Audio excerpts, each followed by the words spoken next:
Ladang yang sebelum disemprot. Ladang yang sudah disemprot setelah 5 hari disemprot. Assalamualaikum warahmatullahi wabarakatuh. Ini cara saya menangani gulma di bawah pohon jagung. Ini untuk mengatasi gulma di kebunku, Lur. Ini caranya. Ini bukan untuk menggurui atau pamer. Ini cara yang dilakukan di kebunku. Pertama-tama tangkinya dikasih air dulu sampai penuh. Mengapa kok diisi air dulu, tidak diberi obat dulu? Karena setiap obat bakar itu kalau dimasukkan obatnya dulu, nanti waktu pengisian itu bisa berbusa atau berbusa seperti sabun itu loh, setiap obat bakar itu. Jadinya kalau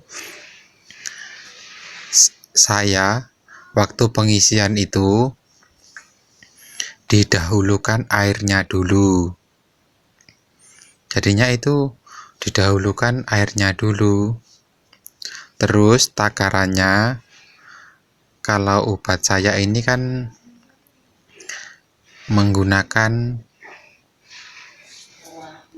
saya menggunakan obat pionir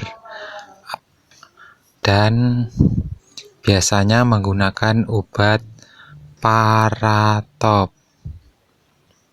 dan takarannya juga sama. Kalau saya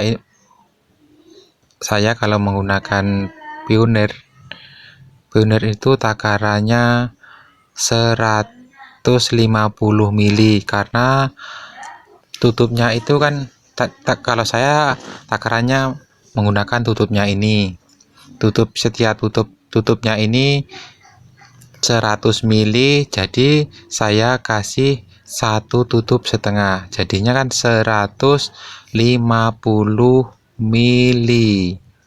Dan takarannya jangan banyak-banyak, Lur, dan juga jangan dikit-dikit. Kalau banyak-banyak bisa mempengaruhi pertumbuhan jagung. Kalau terlalu dikit juga nggak bagus, Lur, karena nanti juga anti gulmanya teki itu bisa tidak mati. Dan ini cara pengaplikasiannya, harus hati-hati dan teliti, dan jangan sampai mengenai pohon jagungnya itu. Kalau mengenai pohon jagungnya itu nanti bisa pohonnya atau batangnya bisa gosong, karena kan ini kan obat bakar. Ke gulma saja hasilnya bagus, Lur, bisa bersih. Yo, ada 1-2 kali yang masih hidup, tapi kan itu yang belum kena semprotnya itu, Lur. Makanya kalau penyemprotan gulma di bawah pohon jagung itu harus hati-hati dan teliti. Hati-hatinya itu jangan sampai mengenai pohonnya. Kalau sampai mengenai pohonnya, nanti kan bisa itu loh, batangnya itu bisa gosong-gosong seperti terbakar. Itu juga namanya, ini kan obat bakar, Lur. Jadinya ini gulmanya sangat lebat sekali di ladangku ini, Lur. Gulmanya jangan lebat sekali, Lur, di ladangku ini, Lur. Jadinya saya menggunakan takaran itu 150 ml. Dan kalau menyemprot gulma di bawah pohon jagung itu tekanannya jangan tinggi-tinggi dan harus terkena semua gulmanya itu. Jangan terlalu cepat-cepat intinya, Lur.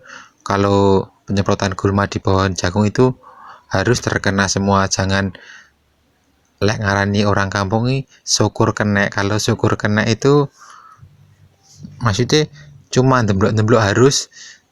Kalau penyemprotan di bawah pohon cabai itu harus, kalau orang Jawa ngarani itu harus kembloh atau basah kuyup mengenai gulmanya itu, jadinya bisa maksimal apa itu, matinya gulma itu bisa maksimal, jadi bisa bersih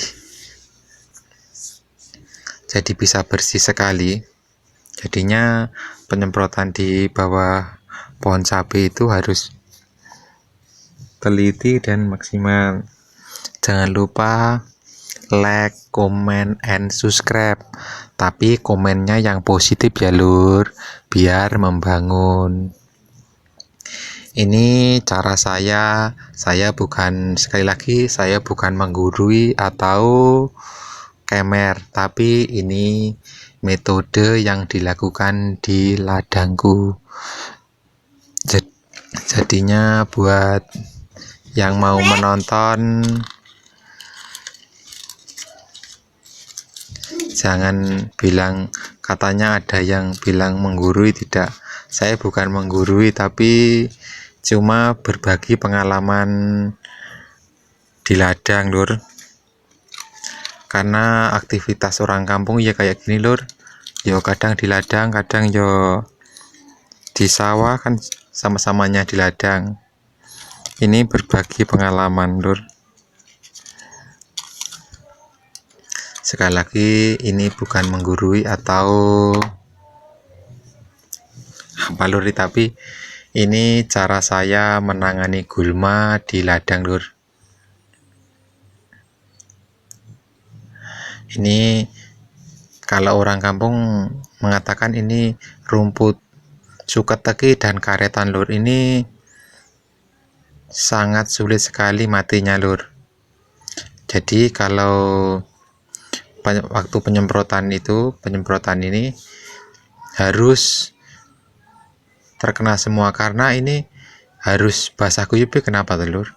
Karena gulmanya ini sangat lebat sekali, itu kalau tidak terkena semua juga nggak mati, karena sangat berbeda sekali lur sama penyemprotan tidak di bawah pohon jagung. Kalau di pohon jagung itu, kalau kebanyakan obatnya jagungnya mati, kalau kedikitan nanti gulmanya itu tidak mati. Jadinya penyemprotan itu nggak segampang penyemprotan di ladang terbuka. Kalau ladang terbuka dikasih 200 mili atau 250 mili itu sudah bersih tanpa tersisa satu. Kalau penyemprotan hari ini, besok sudah mati karena di ladang terbuka.